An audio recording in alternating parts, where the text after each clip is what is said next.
할렐루야, 할렐루야, 아멘. 마스크가 우리의 아멘의 목소리를, 우리의 입을 막고 있지만 아멘으로 용기내어 화답하며 순종으로 결단하는 우리의 믿음은 막을 수 없을 줄로 믿습니다. 성령과 함께 한 걸음씩 동행하면서 나아가는 여러분과 제가 되기를 주님의 이름으로 간절히 기원드립니다. 오늘 금요 저녁 기도회는 바름 가족주의를 위한 기도회로 드리는데요, 첫 번째 시간입니다. 첫 번째 시간이 있다는 것은 다음 주 금요 저녁 기도회도 우리가 바름 가족주의를 위해서 함께 기도하고자 합니다. 다가오는 6월 28일 주일은 전교인 예배의 회복을 소망하면서 바름 가족주일로 드리는 것입니다.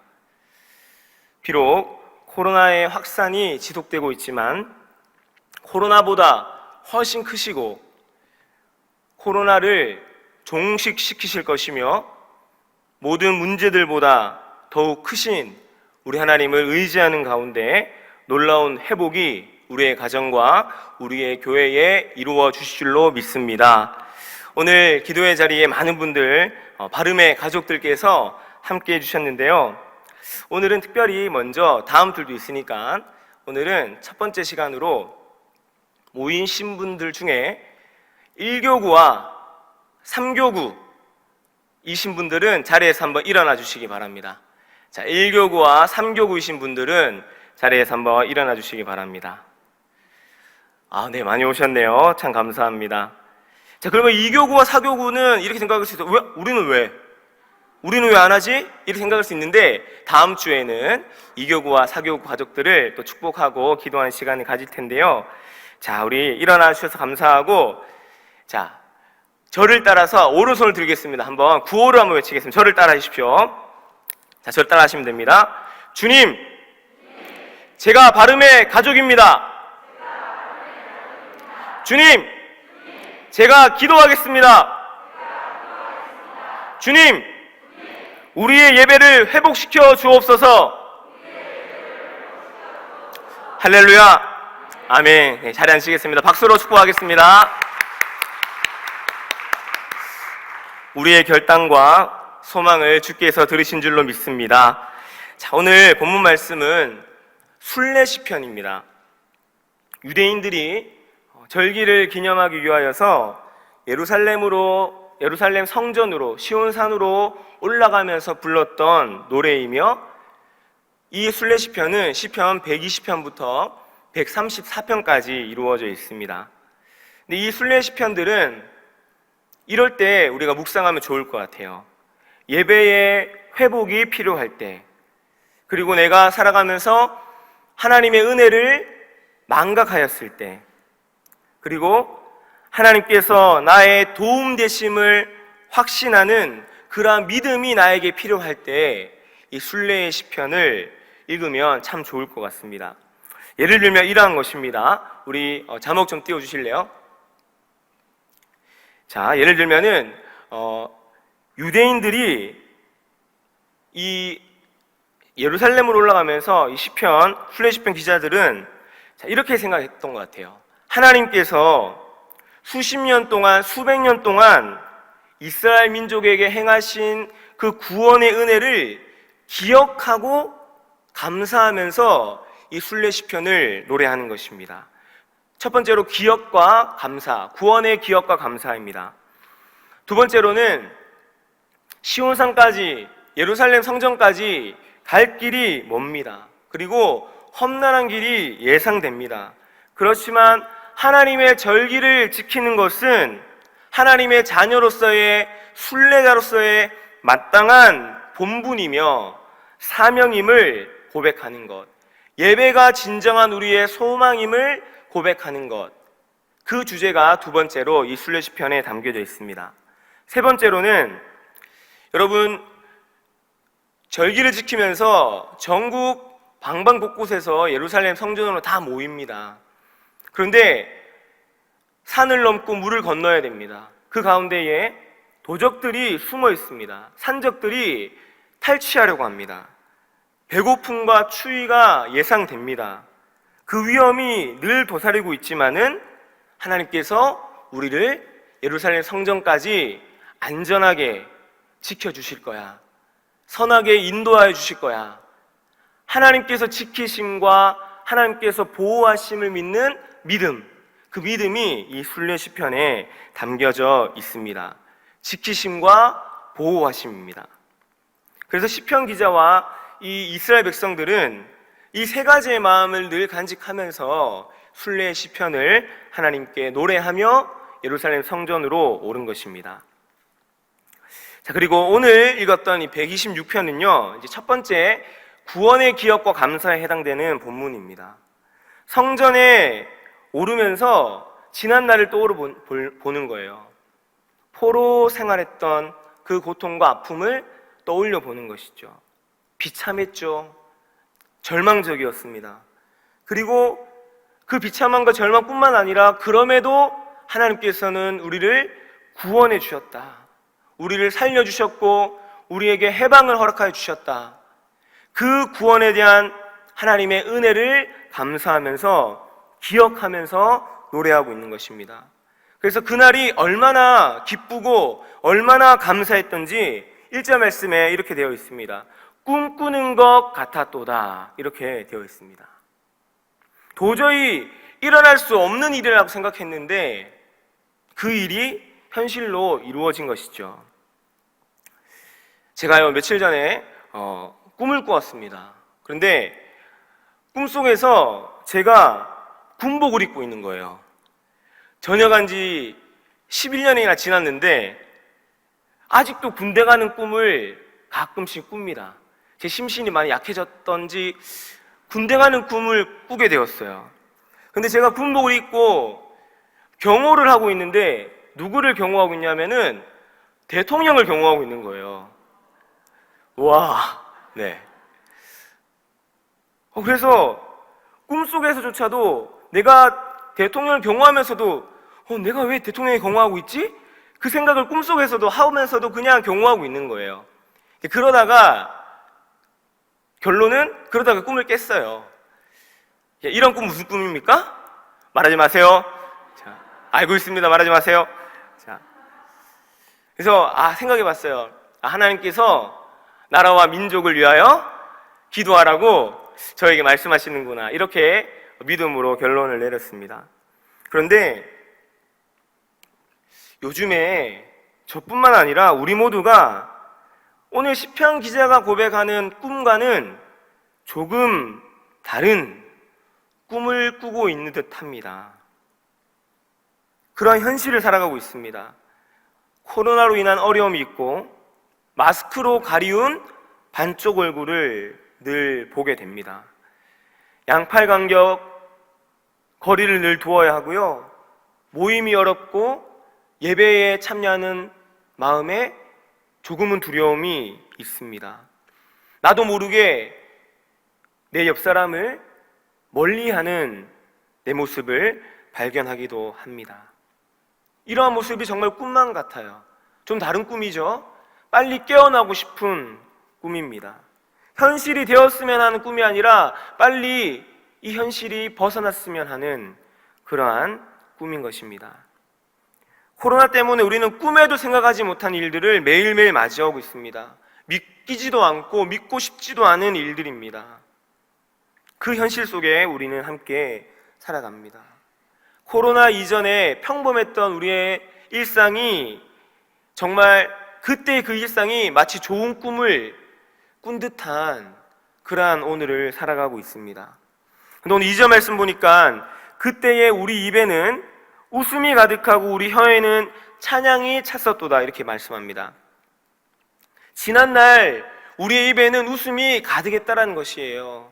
웃는 모습도 자유롭게 볼 수 있었어요. 지금은 마스크 때문에 웃어도 웃고 계신 것인지 그냥 무표정인 것인지 잘 모르잖아요. 근데 늘 웃음이 가득했어요. 서로의 얼굴을 매일 보면서 주의 성전에 모여서 목소리 높여서 찬양하고 기도하였습니다. 정말 몇 개월 전에 그때가 꿈만 같습니다. 더 솔직하게는 이렇게 고백되더라고요.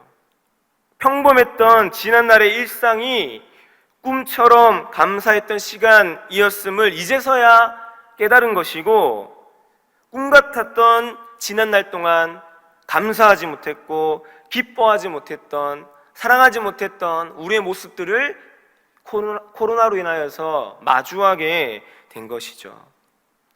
그런데 저도 생각해 봅니다. 몇 달째 얼굴을 못 뵙는 우리 성도님들, 그때라도 말 한 번 더 걸어볼 걸, 그때 한 번이라도 더 찾아뵐 걸, 지금 병원에 가고 싶어도 신방을 할 수가 없으니까 그때 한 번 더 찾아뵐 걸, 이러한 아쉬움과 후회가 많이 남습니다. 코로나로 인한 이러한 변화들이 버겁고 무겁기만 합니다. 우리로 하여금 더 이상은 꿈꾸지 못하게 하는 것 같고, 더 이상 일어서지 못하게 막아서는 것 같습니다. 그렇지만 저는 소망합니다. 그럼에도 불구하고 우리는 하나님을 꿈꾸어야 합니다. 그럼에도 불구하고 우리는 회복을 꿈꾸며, 그럼에도 불구하고 하나님의 나라를 꿈꾸면서 용기 내어 담대하게 전진하는 여러분과 제가 되기를 주님의 이름으로 간절히 소망드립니다. 그 용기와 전진을 통하여서 마침내 우리가 꿈꾸던 그날을 이루어 주시는 하나님의 놀라운 은총을 경험하는 우리 모두가 되기를 주의 이름으로 간절히 기원드립니다. 근데 시편 기자는요, 2절과 3절에서 이렇게 고백합니다. 여호와께서 그들을 위하여 큰 일을 행하셨다. 그리고 여호와께서 우리를 위하여 큰 일을 행하셨다. 이렇게 고백합니다. 이 큰 일이 어떤 일입니까? 바벨론 포로 생활에서 구원하신 일입니다. 이제 포로 귀환을 했던 그 일이 큰 일이라고 말씀하고 있는 것입니다. 이사야서 61장 1절 말씀에 이렇게 나와 있습니다. 우리 한번 읽어보겠습니다. 시작. 마음이 상한 자를 고치며 포로된 자에게 자유를, 갇힌 자에게 노임을 선포하며. 자, 시편 오늘 말씀에서 행하신 여호와의 큰 일은 마음이 상한 자를 고친 일입니다. 그리고 포로된 자에게 자유를 준 일이고, 갇혀있는 자에게 노임을 선포했던 그러한 일입니다. 하나님께서 이 놀라운 일을, 이 큰 일을 우리에게 행하셨음을 기뻐하고 찬양하고 있는 것이죠. 그날을 기억하면서 감사하고 있는 것입니다. 근데 이스라엘 백성들 뿐만 아니라 누가 하나님의 이 놀라운 큰 일을 목도했냐 하면 이방인들입니다. 문나라 사람들, 문나라 이방 민족들도 이 큰 일을 보면서 하나님께서 살아계시구나, 하나님께서 저들과 함께 하시는구나, 이것을 경험했다라고 선포하고 있는 것입니다. 저는 이 말씀을 2절과 3절을 묵상하면서 곰곰이 생각해 봤습니다. 하나님께서 나에게 행하신, 나를 위하여 행하신 큰 일은 무엇일까? 가장 먼저 드는 생각은, 크다고 하니까 내 삶에서 기적적인 어떤 일들은 어떤 것이 일어났지? 생각이 났습니다. 설명할 수도 없고 말로 표현할 수도 없는, 누가 보더라도 기적적이고 크고 놀랄 만한 일, 그 일이 내 삶에 있었나? 되돌아보았습니다. 그런데요, 잘 떠오르지가 않았어요. 잘 생각나지가 않았습니다. 그러면서 언젠가는 나에게도 기적적인 일들이 일어나겠지, 아니 지금 이 순간을 살아가고 있는 것이 기적인 거야 라고 스스로를 살짝 위로해 보았습니다. 그런데 제가 궁금했어요. 도대체 이 큰 일은 어떠한 일을 이야기하고 있는 것인지. 그래서 제가 히브리어로 이 큰 일에 대한 원어를 찾아보니 히브리어로 가달이라는 언어였습니다. 의미는 본래 동사로는 꼬다, 곧 실타래를 이렇게 촘촘히 꼬아서 뭔가 옷수를 만드는 그러한 꼬다의 의미가 있었고, 사역 동사로는 크게 되다. 내가 하는 것이 아니라 크게 되다라는 그러한 의미가 있었습니다. 그래서 이 원어적인 의미를 묵상하면서 다시 한번 정리해 보니, 하나님께서 이스라엘 백성들에게 행하신 큰 일은 내가 생각했던 기적적인 일, 내가 생각했던 큰 일과 달랐구나. 하나님께서 행하신 큰 일은 하나님께서 이스라엘 백성들을 아끼고 사랑하는 마음, 그리고 그 마음으로 행하신 마치 실타래처럼 흩어져 있던 모든 이스라엘 백성들을 사랑으로 모아가시는, 연결되고 연결되어 묶이고 묶여서 마침내 하나의 민족으로 이루어 가시는 하나님의 놀라운 일, 하나님의 크신 일, 이것이 하나님의 큰 일이구나 라는 것을 깨달았습니다. 내 생각, 내 기준으로의 큰 일은 빅 싱즈입니다. 빅, 큰 거, 뭔가 놀랄 만한 거. 그러한 일들이 혹여나 저와 여러분들에게 없었을지 몰라도 하나님께서는요, 오늘 말씀처럼 이미 날마다 우리를 위한 하나님의 위대한 일, 하늘의 일, great things, 크고 놀랍고 위대한 그 일들을 날마다 우리를 향해 행하고 계셨다라는 것입니다. 사랑하는 여러분, 여호와의 큰 일은요, 우리의 생각 속에 갇힌 크고 기적적인 일과 별 볼품없는 그러한 일, 크고 작은 개념의 그 일이 아니라, 여호와의 큰 일은 크신 여호와, 전능하신 여호와, 거룩하신 하나님, 사랑의 하나님, 그 하나님께서 우리를 향해 베풀어 주신 모든 일들이 여호와의 큰 일이라는 것입니다.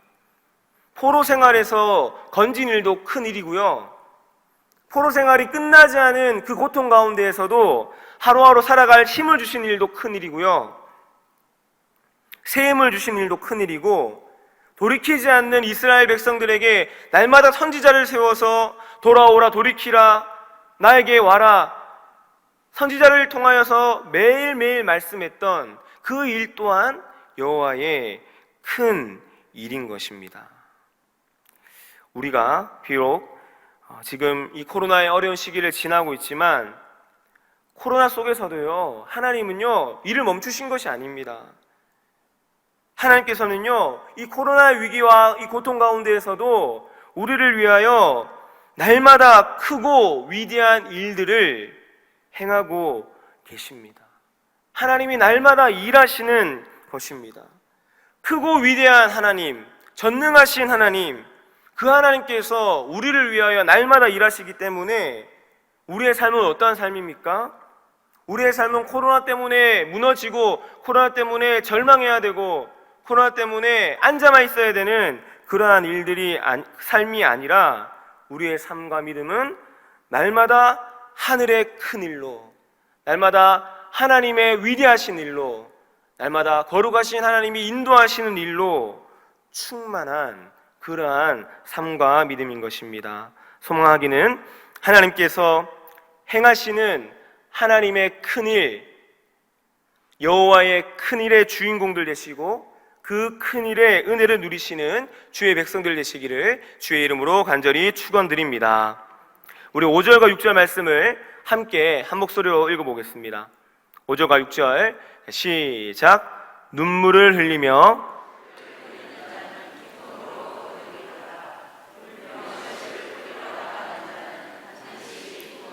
그 곡식단을 가지고 돌아오리로다. 아멘.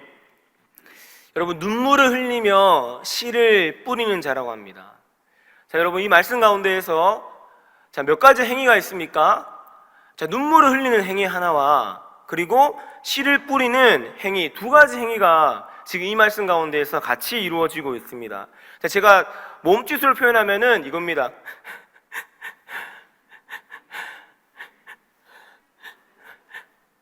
울면서도 씨를 뿌리는 거예요.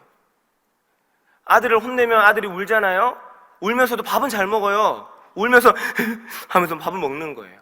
두 가지 행위가 같이 이루어지는 겁니다. 성경 말씀에요, 눈물을 흘리며 씨를 뿌리는 자라고 했지, 눈물이 멈춘 후에, 눈물이 다 마른 후에, 눈물 나지 않을 때 그때 씨를 뿌려라, 이렇게 하지 않았습니다. 영어 성경에도 보면 분명히 with tears, 눈물과 함께 씨를 뿌려라 말씀하고 있는 것입니다. 우리는 흔히 고통이 끝나야 소망이 시작된다라는 생각을 합니다. 그런데 하나님의 말씀은 그렇게 증거하고 있지 않습니다. 고통 중에서 소망을 품는 것, 그것이 진정한 소망이고, 눈물을 흘리면서, 눈물을 뚝뚝 흘리면서라도 그래도 하나님을 믿는 믿음으로 씨앗을 뿌리는 것, 그것이 말씀이 증거하는 삶인 것입니다. 처음과 나중 되시는 하나님이시기 때문에 우리의 삶 가운데 처음이 어려울 수 있어요. 시작이 어려울 수 있습니다. 그런데 마침내 나중을 이루어내시고 기쁨으로 단을 거두게 인도하시는 분, 그분이 우리 하나님이심을 믿으면서 우리는 씨앗을 뿌립니다. 이렇게 주의 성전에 올라와서 기도하고 찬양하며 우리의 기도의 씨앗을 뿌리는 것이죠. 반대로 마치 끝인 것 같고, 마치 끝난 것 같고, 절망 가득한 우리의 현실이지만 그 현실 중에서 새로운 소망 주시고, 새로운 힘 주시고, 새로운 희망 주시는, 우리의 손을 붙잡아 주시는 그분이 하나님의 심을 믿는 그 믿음으로 우리는 눈물을 흘리고 있지만 그래도 씨앗을 뿌리는 것입니다. 그래서 로마서 4장 18절 말씀에 우리 함께 읽어보겠습니다. 시작. 아브라함이 바랄 수 없는 중에 바라고 믿었으니 이는 내 후손이 이같으리라 하신 말씀대로 많은 민족의 조상이 되게 하려 하심이라. 아멘. 사랑하는 여러분, 바랄 수 없는 중에 바라는 것이 믿음입니다. 바랄 수 없는 중에 성전에 오르는 것이 순례자의 삶입니다. 하나님의 자녀의 삶입니다.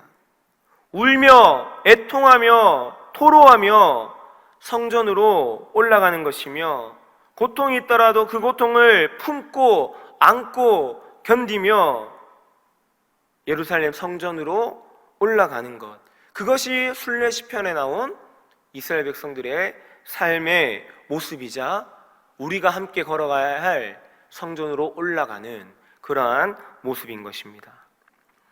여러분, 12년 동안 혈루증 걸렸던 여인은 세상의 편견과 손가락질, 차별, 이것 다 이겨낸 후에 마음속에서 이 모든 거 다 이겨내고 주님 앞에 나아간 것이 아닙니다. 그 아픔을 아는 채 주께로 나아가서 옷자락을 만졌어요. 나만 장군이 나병을 고침받을 때에 왕의 권위를 다 내려놨습니까? 안 내려놨습니다. 속이 부글부글 했습니다. 요단강으로 나아갈 때에 모든 권위를 다 내려놓고 간 것이 아닙니다. 여전히 억울하고 여전히 왕으로 대접받지 못했던 그 수치스러움과 분노가 마음 가운데 가득했지만 그것을 안고 말씀에 순종해서 요단강으로 나아갔습니다. 사랑하는 성도 여러분, 코로나 때문에 우리는 여전히 거리를 두어야 하고 위축됩니다. 근거리 교제가 어렵습니다. 성전으로 올라가는 우리의 발걸음은 무겁기만 합니다. 마치 40kg 군장을 메고 50km 행군을 하는 군인의 발걸음처럼 무거운 발걸음이 아마 오늘을 살아가는 우리 그리스도인들의 발걸음일 것입니다. 그런데요, 군생활에서 이렇게 군장 40kg 메고 50km 행군할 때 다 지쳐 쓰러갈 때 소대장기 때 뭐 합니까? 소대장기 때 뭐 명령하죠? 자, 이렇게 하죠. 지금부터 군가를 실시한다. 군가는 최후의 5분. 요령은 힘차게. 군가 시작. 하나, 둘, 셋, 넷. 숨 막히는 고통도 뼈를 깎는 아픔도 승리의 순간까지 버티고 버텨라. 우리가 밀려나면 모두가 쓰러져 최후의 5분에 승리는 달렸다. 군가를 외칩니다. 노래를 합니다. 최후의 5분이다. 끝까지 버텨라. 그 힘들고 지친 발걸음을 이끄는 힘은 함께 올라가자, 함께 노래하자, 함께 힘을 내보자. 전우의 목소리를 들으며 목청을 더욱 높이며 목적지를 향해 행군하죠. 그리고 마침내 목적지에 도착합니다. 저는 매 주일 예배, 그리고 주중 예배, 새벽 기도회, 목장 예배, 그리고 우리 모든 예배, 특별히 다가오는 우리 바름 가족 주일에 온 성도가 주를 찬양하면서 성전에 오를 수 있기를 간절히 기도합니다. 그 기도를 오늘 이 시간 여러분들께서 마음 다해 같이 해주시기를 부탁드립니다.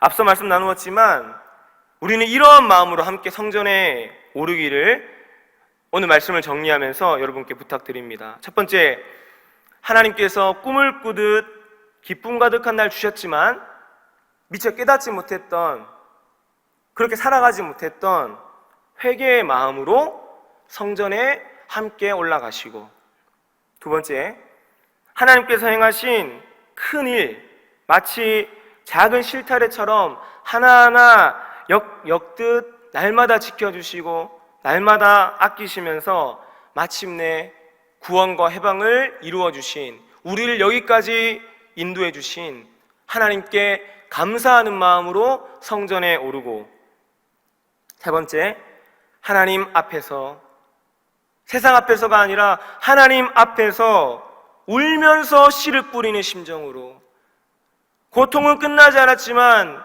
눈물을 흘리는 가운데 하나님을 믿는 믿음으로 씨를 뿌릴 때에 하나님은 반드시 기쁨으로 단을 거두시겠다고 약속하신 분이니 울면서 주 앞에 모든 것 토로하고 기도하는 그 마음으로 오르시길 소망합니다. 성전에 오르는 거는요, 우리의 모든 것 내려놓고자 오르는 거예요. 내가 높아지고자 성전에 오르는 것이 아니라, 성전에 올라오는 것은 나의 고통도 주께 맡기고 나의 눈물도 주께 맡기고 나의 삶도 주님 앞에 의탁하면서 내 모든 것 내려놓고자 성전에 올라오는 것입니다. 그런 마음으로 올라올 때 하나님께서는 우리에게 큰 일을 행하시고 약속하신 기쁨의 단을 가득 안게 해주시고, 그리고 그 기쁨으로 믿음과 소망으로 전진해가는 그러한 축복을 주실 줄을 믿습니다. 이 믿음으로 이 자리에 모인 사랑하는 모든 바름의 가족들, 우리 모두가 함께 기도하는 가운데 우리 교회가 코로나를 이겨내고 더욱더 든든히 세워지고 예배도 우리의 삶 가운데 온전히 회복될 수 있기를 주님의 이름으로 간절히 축원드립니다. 함께 기도하시겠습니다. 우리를 자유케 하시고 노임과 해방을 선포하시는 하나님, 이 시간 주의 백성들이 함께 모여 바름의 가족들과 예배 회복을 위해 기도케 하시니 참 감사합니다. 지난날 꿈과 같았던 일상 속에서 감사하지 못했던 우리의 연약함을 용서하여 주시고 코로나로 고통받고 있는 우리 모두에게 하나님의 참 해방과 노임을 선포하여 주옵소서. 매일매일의 삶 속에 베푸시는 하나님의 큰 일을 기억하게 하시고 여전히 어둡고 보이지 않지만 울며 씨를 뿌리듯 아픔 중에도 눈물 중에도 주의 성전에 올라 함께 부르짖고 기도하는 동안 우리의 삶과 우리의 예배를 온전히 회복하게 하여 주옵소서. 주 예수 그리스도의 이름으로 기도하옵나이다. 아멘. 이 시간